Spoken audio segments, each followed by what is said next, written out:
Citizen journalism is when members of the public play an active role in the process of collecting and reporting and analyzing and disseminating news and information. The advent of social networks such as Twitter or Facebook or YouTube and a number of other social media sites, sharing sites, as well as the easy access to and the increasing use of digital technologies makes citizen journalism more readily accessible and available to people today. Many citizens today have the tools to be a reporter.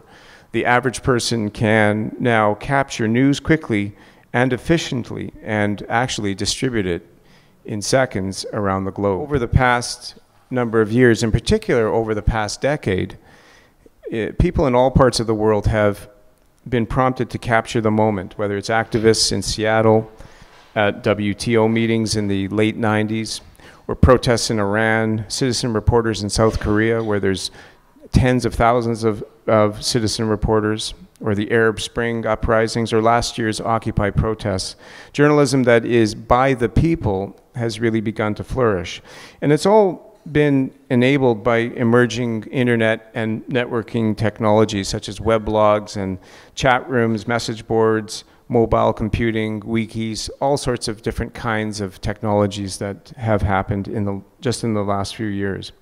We're certainly in the midst of what would be a communications revolution. We all know that. And journalism is evolving in ways that we really have never seen before.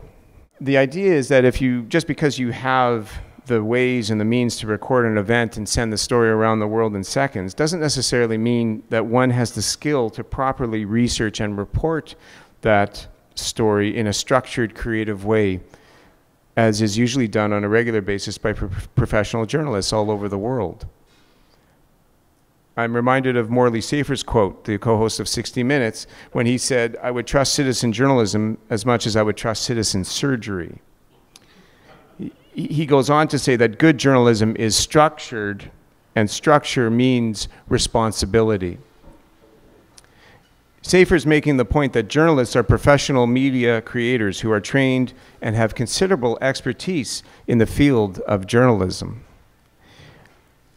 And that's really why we think that these training sessions are a good idea, as well as the ongoing editorial mentorship that CNC will provide.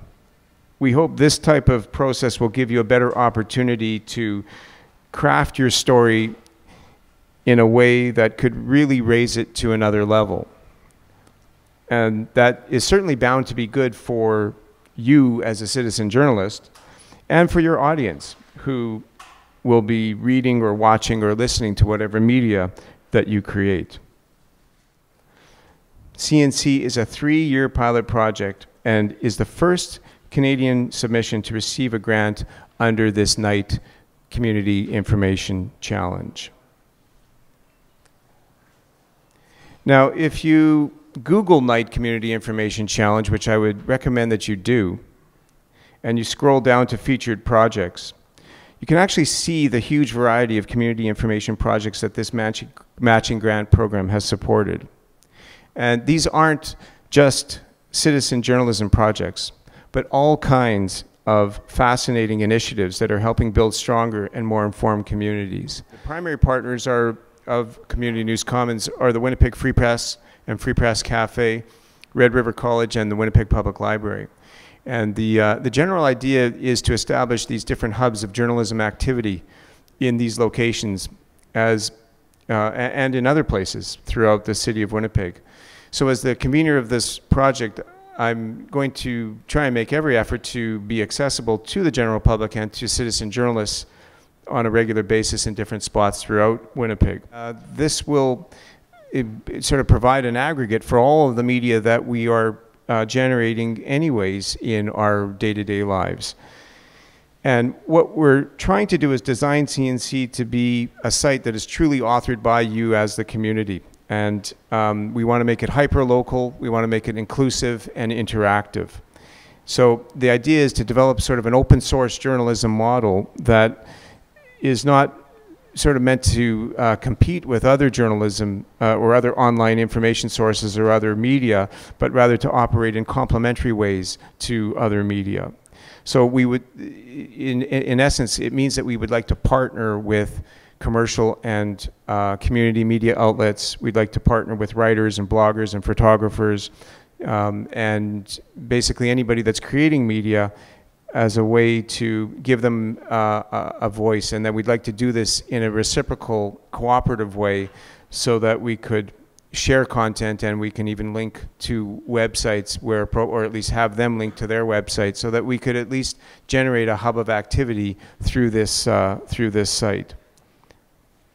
There's a lot of other types of examples of different kinds of cooperative, inclusive model with other public media projects in other parts of the world. You can check out Media Trust in England, or the News Outlet in northeastern Ohio. The California Endowment has a very interesting one called Step Up San Diego. There's New America Media, which is a collaboration of all sorts of ethnic media in the US. All of these different projects are taking the model of journalism and they're changing it in a radical way.